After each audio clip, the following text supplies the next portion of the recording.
I never imagined I'd be the kind of man who would follow his wife just to learn the truth. But something about Laura's sudden late nights at work didn't feel right. She'd been distant for weeks, avoiding eye contact, brushing off affection, and guarding her phone like it held classified secrets. At first, I tried to convince myself I was just overthinking. After all, 12 years of marriage don't simply fall apart overnight, right? But the feeling in my gut wouldn't let me rest. So one Friday evening, instead of driving home, I headed toward the part of town where I knew her co-workers often went for drinks. Sure enough, her car was parked outside a dimly lit bar. My chest tightened as I stepped out of my car, every breath heavier than the last. I kept telling myself I might be wrong. Maybe she really was just with colleagues. Maybe I was about to humiliate myself for nothing.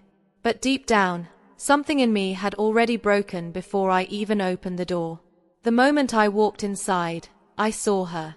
She wasn't with co-workers. She wasn't exhausted from work. She was sitting across from a man I had never seen before, laughing in a way I hadn't heard in months.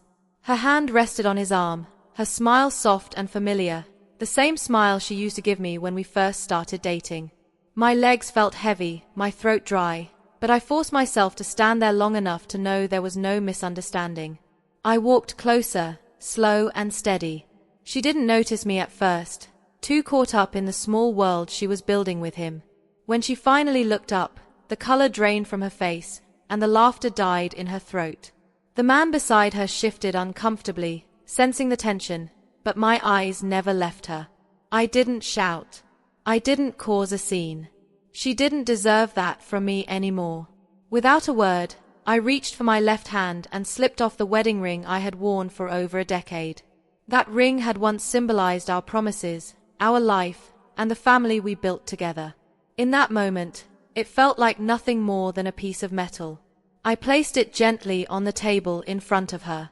Her hand moved toward it, trembling, but I pulled mine back before she could touch me. The silence was crushing. Even the noise of the bar seemed to fade as she whispered, "Please wait." Her eyes were wide with panic, searching mine for forgiveness. But I had none left. I had given her 12 years of my life, and she chose to share her smile, her touch, her heart with someone else. I glanced at the man beside her. He looked down, ashamed. But I didn't care enough to speak to him. He hadn't made vows to me. She had. Standing there, I realized I wasn't just walking away from her.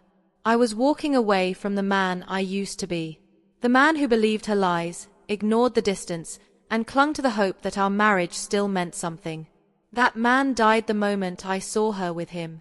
What remained was someone stronger, someone who knew he deserved more than being the backup option in his own marriage. She reached out, my name breaking from her lips like it was the only word she knew. But I didn't stop. I didn't turn back.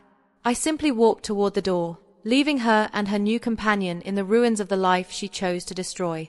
My silence said everything words never could.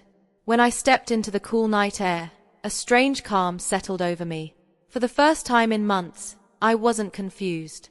I wasn't doubting myself. I wasn't clinging to false hope. I was free. The weight of betrayal had been replaced by clarity. And even though the road ahead would be lonely, it would be mine to walk. And unlike her, I would never betray myself again.